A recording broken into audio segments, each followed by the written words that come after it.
Do'stlar, xayrli kun. Exot platformasida yana bir kutilgan funksiya paydo bo'ldi va biz sizga uni anons qilishdan juda ham xursandmiz. Bu sertifikatlar. Endilikda o'quvchilaringiz sizni onlayn kursingizda o'tganidan so'ng shunaqa sertifikatga ega bo'lish imkoniyatiga ega. Bu yerda ko'rishingiz mumkinki, ko'rsatilgan, qaysi kursdan o'tilgan, o'quvchining ismi, kursning nomi, nechta darslar bo'lgan, qachon berilgan va hokazo. Va shu yerda yana ko'rishingiz mumkinki, QR kod. Bu QR kod orqali topish mumkinki, qanchalik bu sertifikat haqiqiy yoki haqiqiy emas. Natijani misolini ko'rdingiz. Keling, buni qanaqa qilib sozlashni ko'rib chiqamiz.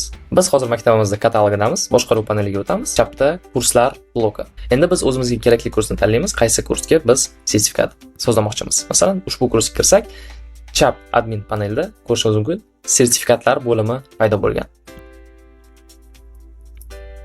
Va endi sertifikat berish tugmasini bosadigan bo'lsak, sozlamalar paydo bo'ladi. Hozircha siz faqat ushbu shablonlar orqali hammasini sozlashingiz mumkin. 5 xil shablonlar bor. Oldindan ko'rishni bosasiz va ko'rib chiqishingiz mumkin, qaysi biri sizga ko'proq to'g'ri kelishini, vertikal yoki gorizontal. Ushbu sertifikatda siz qanaqa ma'lumotni o'zingizdan kiritishingiz mumkin. Birinchi navbatda kim bu sertifikatni berayotgani. Masalan, siz agar ekspert bo'lsangiz, o'zingizning nomingizdan berasiz yoki onlayn maktab bo'ladigan bo'lsangiz, direktoringiz nomidan bo'lishi mumkin, ustozni nomidan bo'lishi mumkin. Shuni hammasini o'zingiz sozlab olasiz. Yozib qo'yasiz.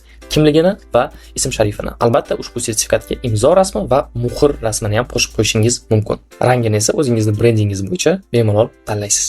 Va yana sizga aktual bo'lishi mumkin bo'lgan sozlama bu sertifikat amal qilish muddati, ya'ni necha oydan keyin shu sertifikat o'z kuchini yo'qotadi.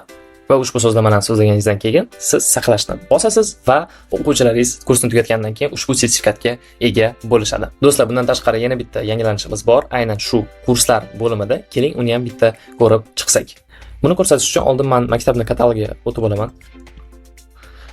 E'tibor bering, mana bu kursga hozir siz ko'rishingiz mumkin, bu yerda logotip bor va orqa fonni rangi. Endilikda esa siz nafaqat rang tanlashingiz, balki rasm ham tanlashingiz mumkin, ya'ni kursni muqovasini qilishingiz mumkin. Keling, buni ham endi ko'rib chiqamiz. Boshqaruv paneliga qaytamiz.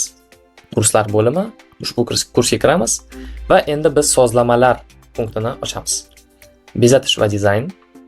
Va sal pastroqqa tushadigan bo'lsak, brendlash joyida video kursning logotipi turibdi va endi kursni kartochka muqovasi.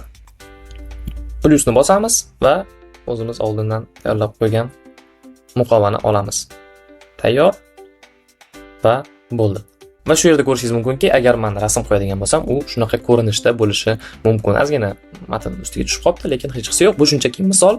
Siz o'zingiz o'sha qayerda matn joylashgan, qayerda logotip joylashgan hammasini ko'rib chiqib, dizayn orqali hammasini bezab olishingiz mumkin. Umuman olganda do'stlar, bu biz sizga taqdim qilmoqchi bo'lgan eng muhim yangiliklar edi. Sertifikatlardan, kursning muqovalaridan albatta foydalaning. Agar savollaringiz bo'ladigan bo'lsa, albatta murojaat qiling.